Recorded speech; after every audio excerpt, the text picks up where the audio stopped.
1947 एक अंग्रेज अफसर इस बंगले में घुसा और फिर कभी बाहर नहीं आया। सिर्फ उसकी डायरी मिली जिसका आखिरी पन्ना खून से सना था। और सबसे डरावनी बात, पिछले साल एक ड्रोन कैमरे ने इसी बंद कमरे की खिड़की के पीछे कुछ ऐसा रिकॉर्ड किया जिसे देखकर पुलिस भी हैरान रह गई। ये कहानी है डाक बंगले की, एक ऐसी जगह जहां पिछले 80 सालों में कम से कम 3 लोग गायब हो चुके हैं और आज तक कोई नहीं जानता असल में उस बंद कमरे के अंदर है क्या। उत्तराखंड के घने जंगलों के बीच एक सुनसान पहाड़ी सड़क पर आज भी एक इमारत खड़ी है जिसे लोग डाक बंगला कहते हैं। सन 1911 में बना यह बंगला कभी अंग्रेज अफसरों के आराम करने की जगह हुआ करता था, लेकिन आज कोई भी इंसान इसके अंदर पैर रखने की हिम्मत नहीं करता। स्थानीय लोग कहते हैं इस बंगले के अंदर एक कमरा है जिसका दरवाजा पिछले 80 सालों से बंद है। ना कोई उसे खोल पाया, ना कोई अंदर जाकर वापस लौटा। गांव के बुजुर्ग आज भी इस राज को याद करते हुए कांप उठते हैं। कहानी शुरू होती है 1947 में। भारत आजाद हो चुका था।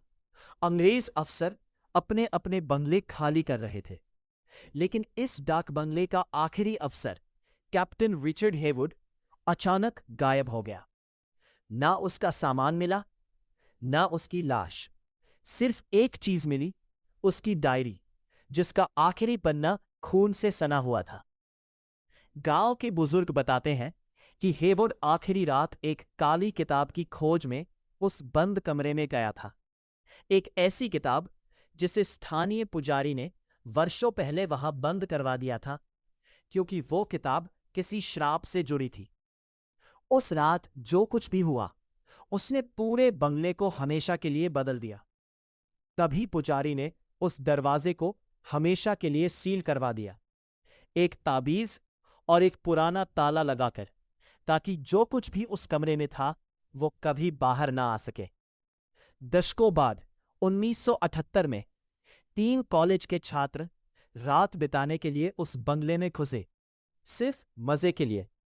रात गहरी होती गई, आग जलती रही, कहानियां चलती रहीं, लेकिन अचानक दूर से एक औरत के रोने की आवाज सुनाई दी, जबकि वहां कोई औरत मौजूद ही नहीं थी। तीनों छात्र आवाज की दिशा में बढ़े।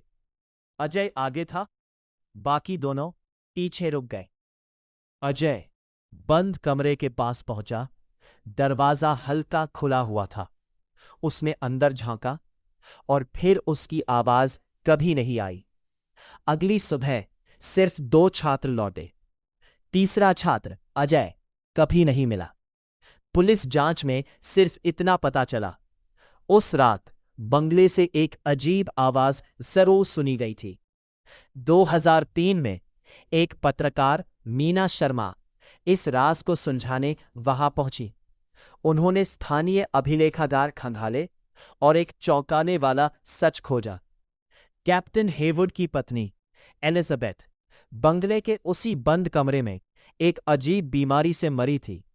ठीक उसी किताब को पढ़ने के बाद हेवुड ने अपनी पत्नी की मौत के बाद उस किताब को कमरे में बंद करवा दिया और दरवाजे पर एक ताबीज लगवा दिया, ताकि जो कुछ भी उस किताब के अंदर था वो बाहर ना आ सके।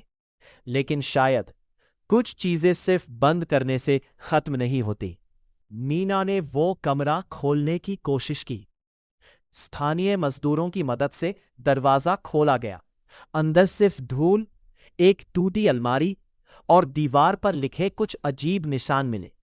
किताब वहां नहीं थी, लेकिन दीवार पर लिखा था, जो पढ़ेगा वो कभी नहीं लौटेगा। उसी रात मीना का कैमरा अपने आप कुछ रिकॉर्ड करता रहा। जब उसने फुटेज देखी, उसमें एक साया कमरे के कोने में खड़ा नजर आया, बिल्कुल इंसान जैसा पर चेहरा विहीन। अगली सुबह मीना भी वहां से गायब मिली। उसका कैमरा बंगले की सीढ़ियों पर पड़ा था, ऑन था, और स्क्रीन पर सिर्फ एक शब्द लिखा आ रहा था, उसका अपना नाम। आज भी डाक बंगला वैसे ही खड़ा है। दरवाजा फिर से बंद कर दिया गया है। गांव वाले कहते हैं कि हर साल ठीक उसी रात बंगले की खिड़की से एक धुंधली रोशनी जलती नजर आती है, जैसे कोई अब भी उस किताब को ढूंढ रहा हो। और सबसे डरावनी बात, पिछले साल एक ड्रोन से ली गई फुटेज में बंद कमरे की खिड़की के पीछे कोई खड़ा नजर आया। क्या वो कैप्टन हेवुड है? क्या वो मीना है?